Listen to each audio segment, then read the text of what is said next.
Jusqu'ici, nous avons vu que des paramètres obligatoires. Mais en vérité, tous les paramètres des fonctions n'ont pas besoin d'être obligatoires.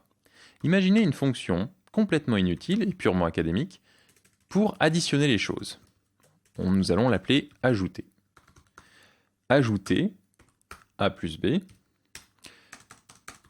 ne fait que ajouter le A et le B. Elle ne sert donc pas à grand chose. Néanmoins, il faut savoir que jusqu'ici, nous sommes obligés d'entrer un 1 et un 3. Si jamais je ne rentre pas le 3, je vais avoir une type error et on va me dire que la fonction requiert 2 arguments et il nous en manque donc un. Il est possible de déterminer une valeur par défaut pour les arguments pour les paramètres. Ici par exemple, je pourrais mettre 0.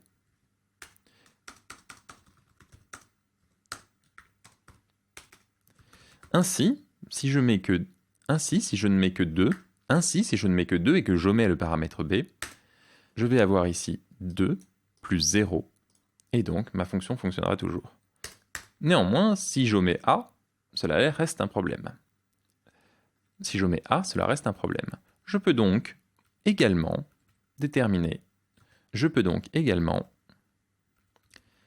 donner à a une valeur par défaut.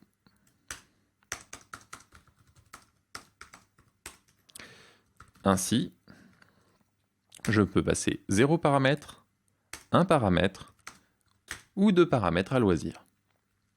Il est même possible de choisir quel paramètre est représenté par quoi. Par exemple, si je veux que 1 soit B et que A soit 4, je peux les nommer ainsi et faire fi de l'ordre des paramètres, et ma fonction fonctionnera toujours. C'est assez pratique. En effet, si nous revenons à notre listing, ici je pourrais très bien vouloir autre chose qu'un tiret. Nous allons donc créer un autre paramètre que nous allons appeler, par exemple, bullet. Et par défaut, nous allons mettre une chaîne de caractères qui correspond à ce que nous voulons. Nous pouvons du coup rajouter un trou dans notre texte à trous, mettre la bullet juste derrière, et nous avons maintenant un listing qui est beaucoup plus intéressant. Si je colle ma fonction, alors ici nous avons eu une petite erreur. Alors, mes indentations ne sont pas réguliers. Ici, vous voyez, j'ai des espaces, et ici, j'ai des tabulations. Nous allons donc transformer ici toutes nos tabulations en espaces et vice-versa. Sublime Text a une petite fonction pour faire cela. Convert indentation to tab or space. Nous allons convertir toutes les indentations en espaces, et nous allons mettre une indent using space pour être sûr que cela n'arrive plus.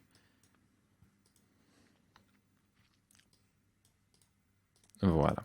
Je vais nettoyer mon terminal et recommencer. J'importe mon listing.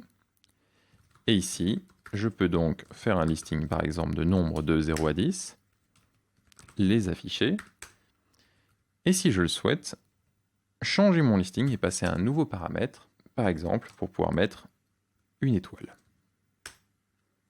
Et je peux même le nommer bullet égale étoile pour m'assurer qu'on sait bien de quoi je parle et pourquoi je passe ce paramètre, ce qui est plus explicite. Les paramètres par défaut sont donc très pratiques. On peut même, en Python 3, décider que certains paramètres ne peuvent être passés qu'en les nommant, en mettant une étoile et une virgule ici. Ainsi, si je sors de Python et que je recommence à importer mon listing, ceci va fonctionner, mais ceci ne fonctionnera pas. Il me faudra écrire explicitement bullet, sinon Python me dira que la fonction listing ne prend qu'un seul argument positionnel, mais que j'en ai donné 2. En effet, les arguments qui ne sont pas nommés sont dits positionnels, et les arguments qui sont nommés sont dits des arguments à base de mots-clés, keywords, arguments.